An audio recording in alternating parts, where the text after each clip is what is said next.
Hi, I'm Louise Fletcher, and I help artists to find their own unique creative voice, to find joy in the process of making art, and to make beautiful work that people want to own. If you're a procrastinator, if you want to make art but you're not making it, this video's for you. See, I believe we procrastinate when we don't know what we're doing. So I procrastinate on doing my accounts because I never really quite remember how to use the software. When I force myself to sit down and do it, I can actually do it, but I always put it off because, I don't want that uncomfortable feeling that I don't know how to do this. I also procrastinate when I'm frightened of failing, pretty similarly linked. So either I don't know how to do it or I think what I make will be a disaster, and so I just avoid the whole thing. We procrastinate because we don't want to feel the discomfort, but the discomfort is a mirage. It's a false feeling. Let me explain. The discomfort comes from the belief that you are not good enough. The discomfort comes from the fact that when you go to your studio, kitchen table, workspace, wherever you work, that you are going to try to make something and you already believe it won't work out the way you want it to. And so it's easier to procrastinate than to go fail. And that's understandable, right? Who would want to go do something that isn't pleasant? But that's the problem. It's the expectation of a result that causes us to feel like we'd rather just avoid going there because then we can't fail and we can't have that unpleasant feeling. What if you didn't have that expectation of yourself? What if the only expectation you had of yourself is that you were to enjoy yourself?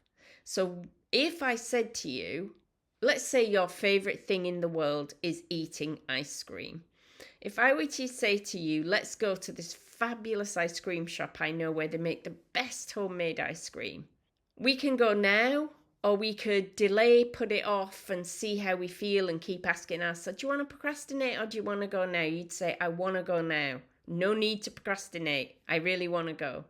If it's a beautiful sunny day and I say, do you want to go to the beach and just really relax, maybe go for a swim, lie around on the sand, soak in the rays, read a book, you wouldn't procrastinate about doing that. You wouldn't say, you know what, I think I have to do 3 loads of laundry and sweep the floors before I get to that. You would be like gung-ho out the door with your towel and your bathing suit.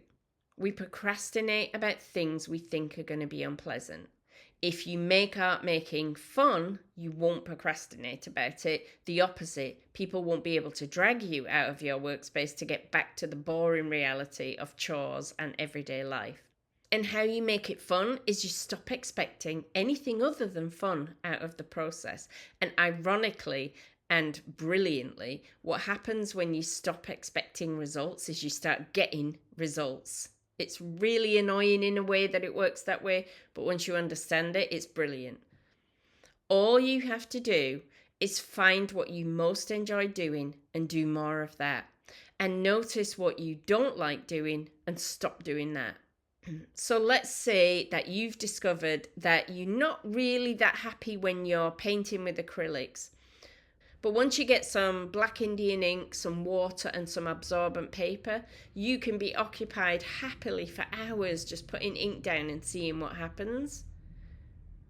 Do more of that. Think back to those times when you were in flow in your workspace, when you were making something. It might not even have to be a painting. It could be ceramics. It could be textiles. It could be drawing. But you were doing something and you were just totally into it and time flew by and maybe you were late for something and people were looking for you and you were there in your space just working. That is the feeling that you're going for. Because you don't procrastinate, you don't avoid that feeling. So if you are someone who procrastinates, I want you to do a little exercise for me. Well, I want you to do 2 things for me. I want you to check with this, wherever you're watching this video, there will be a link for you to sign up to take my free 9-day Find Your Joy workshop. That is where I teach you everything I know about how to have fun in your studio. It's amazing. We have such a good time. You can find the link anywhere you're watching this, and if you're on Instagram, it will be in my bio. But the second thing I want you to do, without even needing to wait for that course, is to just do some reflecting. Maybe meditate, maybe go for a walk, maybe journal, however you do your thinking. And just think, what is it I'm afraid of?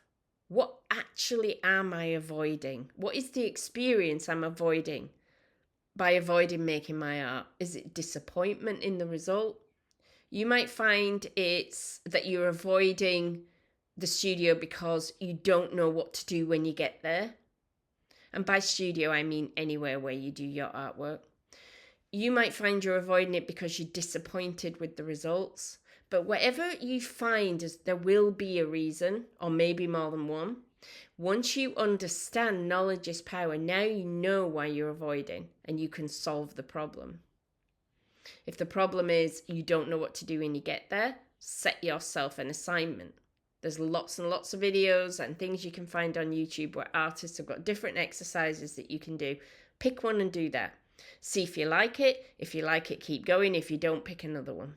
If it's that you are pressuring yourself for a result and you know you'll be disappointed, just stop pressuring yourself for a result. That's it. Done. Now go have some fun. Now pick some assignments. Go try some things. See what you like. Do more of what you like, less of what you don't. Really is as simple as that. When you find your joy, which is why my course is called that, you find your path. When you find your joy, you find your motivation. When you find your joy, you find a constant source of energy and inspiration. It's amazing. It never runs out. One thing leads to another. You are constantly inspired and motivated. All we need to do is get you on that first step to finding your joy, finding out who you are. So do the exercise I set, and also do sign up for the free workshop. Don't miss it. We're going to have a blast we do every year, and I'll see you there.